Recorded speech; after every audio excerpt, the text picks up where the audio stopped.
지하철에서 이런 일이 있었습니다. 어떤 여자분들이 몇이 모여서 아주 이야기를 하는데 너무너무 시끄러워서 옆에 있는 사람이 저 좀 조용히 좀 해주세요 라고 이렇게 말을 했습니다. 그랬더니 그 중에 한 여자분이 탁 째려보면서 마 이기다 그러니까 이 여자가 놀래가지고 가만히 있었습니다. 그러니까 옆에 있는 사람이 하는 말이 그것 봐 내가 일본 사람이라 그랬잖아 그랬다 그러잖아요. 참 우리 이렇게 지역만 달라도 말이 참 얼마나 다른지 몰라요. 참 나중에 한번 우리 사투리 대회 같은 거 해보면 참 재밌을 것 같으세요. 우리 근데 좀 여기 좀 더운 것 같은데 에어컨 좀 켜주시고 여기 좀 이 모니터가 소리가 많이 납니다. 우웅 소리가 좀 확 낮춰주십시오. 죄송합니다. 우리가 오늘 읽은 본문 말씀은 예수님께서 부활하시고 난 바로 그날 있었던 그런 내용에 대한 말씀입니다.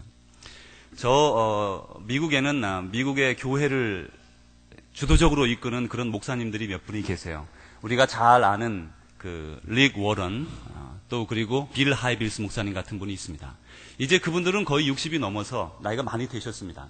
그렇지만 그 밑에 후발주자, 그러니까 벌써 그분들은 개척한 지 30년이 넘어서 교회가 벌써 오래되었지만 한 10년, 15년 이렇게 개척한 지 그거밖에 되지 않고 또 나이도 50대 초반 혹은 40대 중후반 되는 목사님들이 상당히 많이 미국에 이렇게 수고를 하면서 점점점 기존 교회에서 기성 교회에서 떨어져 나가는 크리스찬들을 다시 한 군데로 규합하는 그런 힘을 쓰는 목사님들이 많이 있습니다. 그 중에 한 분이 에드 영 주니어라고 하는 목사님인데 그분은 달라스에서 목회하는 분입니다. 펠로우십 처치라는 교회에서 목회를 합니다. 숫자는 제가 잘 모르지만 그저 15,000명에서 2만 명 사이 되는 걸로 그냥 듣고 있습니다. 이제 펠로우십 교회의 이 에드 영 주니어 목사님은 에드 영이라고 하는 목사님이 아버지신데 텍사스 휴스턴에서 한 15,000명 정도 되는 교회의 담임 목사님이세요. 그런데 그 아들이 이제 달라스로 가셔서 개척을 해서 한 10여 년 만에 그렇게 이제 교회가 많이 성장을 했습니다. 그런데 이분이 쓴 책 중에 No Fear, 그러니까 한국말로 하면 두려움을 알라, 그런 책이 있는데 거기에 인간의 현대인이 가지는 6가지 두려움에 대해서 얘기합니다. 여러분은 어떤 두려움을 가지고 있습니까? 어떤 사람은 물이 반컵만 있으면 이렇게 생각한다 그러지요. 야, 이거 얼마 안 남았네. 그렇게 생각 드는 사람이 있고요. 어떤 사람은 물이 반컵 있으면 아직 많이 남았네. 그건 그 사람이 물을 좋아하느냐 안 좋아하느냐에 따라 다를 것 같아요. 심리학적인 기제이지만 또 쌀도 마찬가지입니다. 요즘은 미국에 쌀이 싸서 그냥 저희들이 쉽게 하지만 쌀이 비쌀 때를 생각해 보십시오. 쌀이 반가마니가 남았으면 쌀이 다 떨어졌네 이렇게 생각하는 사람도 있고 어떤 사람은 쌀 반가마니 보고 아직 쌀이 많이 남았네 그렇게 달리 생각을 하지 않아요. 근데 그 속에 쌀이 이거밖에 안 남았네 물이 이거밖에 안 남았네 라고 하는 생각 속에는 다시 되짚어서 가만히 들어가 보면 두려움이 들어있는 것을 알 수 있습니다. 이게 다 떨어지면 어떡하지? 내 돈이 다 떨어지면 어떡하지? 이 세이빙에 점점점 돈이 줄어드네? 오늘 손님이 별로 없어요. 손님이 오늘 많이 적네? 두려움이 자기도 모르게 자기 마음속 깊은 곳을 쳐들어오는 것이죠. 그런데 이 에드 주니어 목사님이 6가지 정도로 현대인의 두려움에 대해서 얘기했습니다. 첫 번째는 fear of helplessness. 그러니까 도움이 없을 것을 두려워하는 것입니다. 우리가 어떤 일을 당했을 때에 아무도 나를 도와주지 않을 것이야. 나는 혼자가 될 것이야. 라는 그 두려움. 두 번째는 fear of future. 미래에 대한 두려움입니다. 미래에 글쎄 어떤 일이 일어날까? 정말 나의 미래는 안전할까? 내일은 어떻게 될까? 그런 미래에 대한 두려움이 우리에게 있다고 합니다. 또 세 번째로는 fear of commitment. 그건 우리 크리스찬들에게 주로 해당이 되고 공직자나 혹은 삶에서 살신성인하려고 생각하는 사람들에게 주로 있는 것인데 내가 집사로서 장로로서 목사로서 권사로서 하나님 앞에 헌신할 때에 내 삶은 어떻게 될 것인가? 과연 나는 이 땅에서 잘 살 것인가? 아니면 나는 재물 잃고 나의 힘을 잃고 정말 이 땅에서 더 어려워질 것인가? 커밋먼트를 하기 전에 나의 시간이 두렵고 나의 앞으로의 삶이 두려워진다고 합니다. 또한 더 나가서 이제 fear of loneliness, 외로워질 것을 두려워한다고 합니다. 사람들이 내가 혼자가 되면 어떡하지? 내 친구들이 없어지면 어떡하지? 그런 생각이 사람들 마음을 사로잡는다고 합니다. 더 나아가서 fear of death, 죽음에 대한 두려움이 우리 모두에게 있습니다. 죽음. 그 죽음은 우리를 가장 가까이서 우리를 목을 죄는 그런 두려움이죠. 이렇게 두려워하는 사람들이 있었는데 그들은 바로 예수님의 제자들이었습니다. 그날은 예수님께서 돌아가시고 살아나신, 사흘 만에 살아나신 그날이었습니다. 그래서 오늘처럼 주일이었던 것이죠.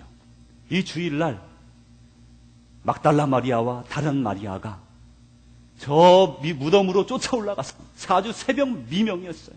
올라가서 그 돌의 문을 누가 열어줄까 고민할 때에 그곳에서 천사를 만났습니다. 그리고 천사가 말합니다.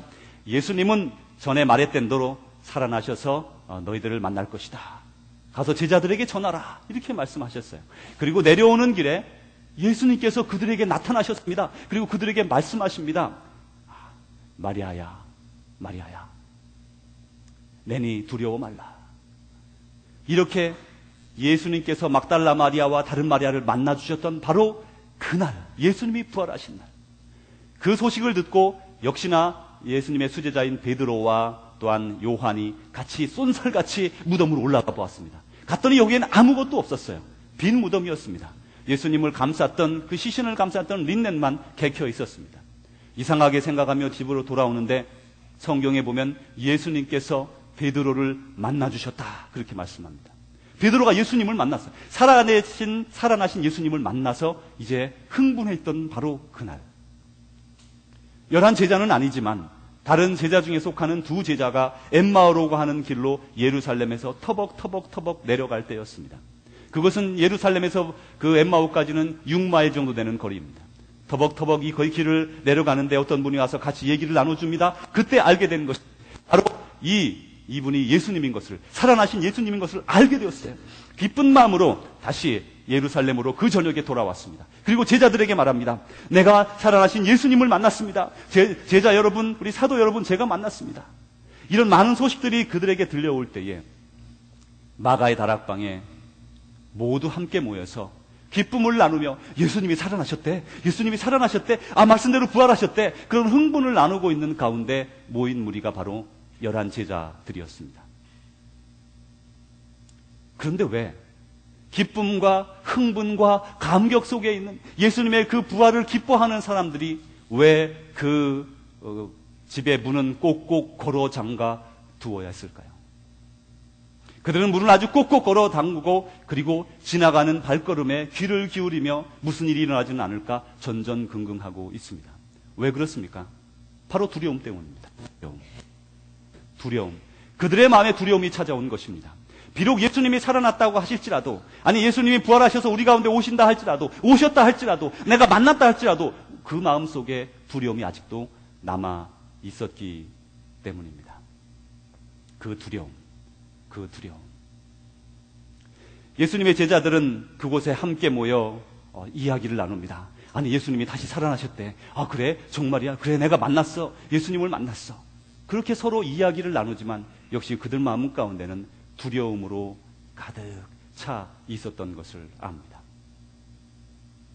지나가는 그 발걸음에 사람들이 혹시 유대인들이 우리 집을 쳐들어오지는 않는가? 예수님을 못 박았던 그 유대인들이 우리를 미워하는데 우리를 잡으려고 오는 것은 아닐까? 두려움이 앞섰습니다. 사실 그 당시에는 산헤드린이라고 하는 70여 명의 그 공의원들이 모여서 하는 그 재판 기관이 있는데 그 기관에서 예수님의 부활을 전하는 자는 출교하기로 결정하였습니다. 출교라는 말은 그 이스라엘 사회에서, 유대인 사회에서, 그 종교에서 쫓아낸다는 말이지만 사실 다른 말로 하면 그에게는 법적인 테두리가 없어진다는 말입니다. 말하자면 누군가가 그 사람을 공격해도 그 어느 경찰이나 누구도 그들을 보호해주지 않겠다라는 그런 말입니다.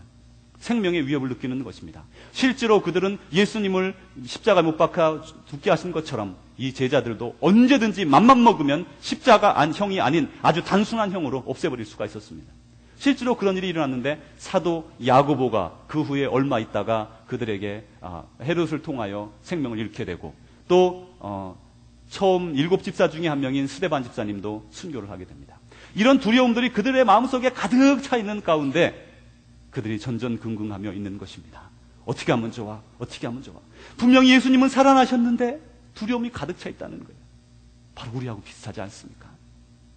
예수님은 살아나셨고 우리와 함께 하시고 우리에게 다가오시고 우리를 안아주시는데 여전히 우리에게는 두려움이 마음속에 있습니다. 그 두려움은 어디에서 오는 것입니까? 미래에 나는 어떻게 될까? 내가 이 공부를 마치면 어떻게 될까? 내가 지나가지 못하면 어떻게 될까? 내가 가게가 비즈니스가 잘 되지 않으면 어떻게 될까? 내가 직장을 잃으면 어떻게 될까? 내가 혹시라도 이혼하면 어떻게 될까? 내 아이가 잘 되지 않으면 어떻게 될까? 두려움. 특별히 미래에 대한 두려움, 그리고 시큐리티에 대한 두려움이 우리 많은 이민자들에게 있는 것을 알 수가 있습니다. 그 제자들이 바로 그런 상황에 있었다는 말씀이죠. 이러자 예수님께서 굳게 잠긴 문을 통과하고서 그들 앞에 나타났습니다. 그리고 말씀합니다. 너희에게 평안이 있을지어다. 너희에게 평강이 있을지어다. 성도 여러분, 사람이 편안할 때는 평강이 별로 필요하다고 생각하지 않아요. 늘 평안하니까 몸도 건강하고 가게도 잘 되고 아이들 잘 자라고 뭐가 불편한 게 있어요. 그런데 지금 이 제자들은 너무나 두려워하며 떨고 있는 것입니다. 예수님이 살아났다고 하시지만은 두려움이 그 가운데 있어서 어떻게 할 줄 모르는 것입니다. 남들에게 말하지 않습니다. 체면이 있습니다. 그러나 마음속에 두려움이 들어가 있습니다. 주님, 어떻게 하면 되죠? 주님 두렵습니다. 주님을 믿으면서도 두려워하는 이들, 우리의 모습 같은 이들에게 예수님이 찾아오셔서 말씀합니다. 너에게 평강이 있을지어다. 샬롬, 샬롬. 헤베누 샬롬, 헤베누 샬롬, 알레케. 그들에게 평강을 나누어 주는 것입니다. 평강. 이 평강은 우리가 소유하고 있을 때는 귀중함을 잘 몰라요. 그냥 평강하면 평안한가 보다. 그런데 그 평강을 한번 잃어버려 보십시오. 즉시 우리는 세상에서 가장 중요한 것 중에 하나가 평강임을 알 수가 있어요. 건강에 대한 두려움이 갑자기 나를 사로잡으면 그것으로 말미암아 하루아침에 병자가 되어버리고 맙니다. 좀 가게가 어려워지면 하루아침에 두려움이 나를 사로잡으면 내가 곧 넘어질 것 같은 두려움에 사로잡힙니다. 왜 그렇습니까? 하나님 앞에서의 두려움, 그리고 그런 것들을 이 제자가 지금 가지고 있다는 말이에요. 예수님께서 그들에게 나타나셔서 웬만하면 아니 너희들 이렇게 두려워하고 있느냐? 너희가 나를 믿지 못하느냐? 이렇게 역정을 내시거나 화를 내시지 아니하시고 그의 못 박힌 손과 또한 그 상한 가슴을 보여주시면서 여기에 만져보아라, 보아라 라고 말씀합니다. 예수님은 참 친절하신 분이세요. 우리도 그 친절을 배워야 합니다. 교회에서 같이 믿음 생활을 하다 보면 어떤 사람은 신앙이 작아요. 그래서 막 다니면서 문제를 일으킵니다. 그래서 그 문제를 다 그거 때문에 지저분하고 치워야 되고 마치 아이 같은 것이에요. 집안에 아이가 하나 있으면 그 아이 다니는 데마다 어질고 넘어뜨리고 잡아뜨리고 그냥 하루만 놔도 보세요. 집안이 그냥 막 난장판이 되지 않아요? 그런 성도가 있습니다. 그런 어린 성도, 아직 믿지 못하는 성도. 어떤 사람은 교회만 왔다가 그냥 가는 성도가 있어요. 나는 건들지도 마라. 나는 그냥 나 혼자 주일날 왔다 갔다 할 테니까 걱정하지 말아라. 그러면서 자기를 건들지 말라고 하는, 놔둬달라고 하는 그런 성도도 있습니다. 어떤 성숙한 성도는 어린아이들과 같은 성도들이 엎질러진 물, 엎드려 틀어놓은 물, 그리고 지저분하게 해놓은 것, 냄새나는 것, 더러운 것 다 치우는 성도가 있어요. 우리는 과연 어떤 종류의 성도가 될 것인가? 우리 스스로 생각해 볼 수가 있습니다. 그리고 나는 어떤 종류의 성도인가를 다시 한번 생각해 볼 수가 있습니다. 그런데 이렇게 예수님께서 그들에게 친절하게 베푸셨던 것처럼 우리도 서로 친절해야 합니다. 연약한 자, 약한 자, 병든 자, 그런 분들은 성격이 좀 이렇게 괴팍해질 수 있어요. 우리도 경험하지 않습니까? 열이 펄펄펄 끓고 몸이 아프고 배가 아프고 그럴 때 누구에게 친절을 베풀 수 있습니까? 잘 안 되거든요. 재정이 어렵습니다. 가정의 부부관계가 어렵습니다. 여러 가지가 어려울 때 우리가 남에게 친절을 베풀기가 쉽습니까? 잘 안 되거든요. 그럴 때에는 강한 사람이, 마땅히 이제 강한 믿음으로 있는 사람이 연약한 자를 만져주고 보듬어주고 닦아주고 뒤를 치워주는 것이 마땅하죠. 그리고 그들에게 친절을 베풀어야 합니다. 예수님이 그러셨습니다. 화내지 않으시고 너희들 부족하다라고 여러 가지로 책망하지 않으시고 이리 와서 내 손과 또 내 여기를 만져봐 그러시면서 인자하게 말씀하신 것처럼 우리가 서로 인자하게 친절하게 친절을 베풀어야 합니다. 예수님께서 이제 이 제자들이 기뻐하는 가운데 다시 한번 제자들에게 말합니다. 너희에게 평강이 있을지어다. 너희에게 평강이 있을지어다. 우리 모두에게 평강이 있기를 간구하는 것입니다. 우리 성도 여러분, 우리 이 시간 한번 인사 나누려고 그래요. 서로 옆에 분들 보고 평강이 있으시기 바랍니다. 주님의 평강이 있으시기 바랍니다. 우리 같이 인사 나눕니다. 이 주님이 주시는 평안은 세상이 주는 것과 같지 않습니다. 주님이 주시는 평안은 하늘에서 내려오는 것인데 세상의 조건에 관계없이 우리의 가슴 속을 가득 채우고도 남는, 상황은 어려워지고 누가 나를 모함하고 많은 문제들이 생겨나지만 매일처럼 산과 같은 파도 같은 문제가 다가오지만 그러나 그 속에서도 하늘에서 내려오는 평화, 그것이 우리를 덮을 때는 우리의 삶의 모든 근심 걱정이 다 물러가는 것입니다. 제가 오래전 일이지만 한국에서 제 아내가 아이를 낳을 때 생각이 납니다. 제 아내가 특별히 난산을 해서 3일 정도 이렇게 고생을 했어요. 첫째 아이를 낳을 때. 둘째 아이 때도 상당히 위험했습니다. 이제 그런데 그때의 아이를 낳는다는 거 하는 것이 얼마나 불안한 것인가를 알게 되었습니다. 뭐 옆집에 개똥이 엄마는 애기도 막 열씩 잘 낳는데 이건 한둘 나면서 왜 이래? 이런 생각이 들기도 하지만 그게 사람마다 다르고요. 체질마다 다르고 다 다른 것이에요. 그래서 아기를 낳기 전에 여인들은 늘 아마 부담스러울 겁니다. 저는 남자라서 잘 모르고 우리 남자들은 아는 척하지만 여러분 속지 마십시오. 잘 몰라요. 그렇지만 하여간 우리는 마음은 그래요. 마음은 우리가 대신 낳아주고 싶단 말이에요. 남자들이 말로는 그렇죠. 정말 그렇게 된다면 큰일이죠. 그런데 우리는 참지 못하거든요. 남자들이 그만큼 참을성이 없어요. 그런데 그 여인들이 얼마나 부담스럽습니까? 아기를 낳을 때, 특별히 미국은 가족이 같이 하니까 덜 좀 무섭지만 한국의 대학병원은 들어가면요 짐짝 취급한단 말이에요. 집어넣어가지고는 식구를 만나지도 못해요. 아기 낳을 때까지 물 한 모금도 갖다 줄 수가 없단 말이에요. 불안하죠. 떨리죠. 그럴 때에 의지할 리, 평강 주시는 이는 주님뿐이시기 때문에 우리는 어느 상황에서도 우리와 함께하는 그 평강을 구하는 것입니다. 이 평강이 이 구약의 히브리어에서는 샬롬이라고 말합니다. 샬롬.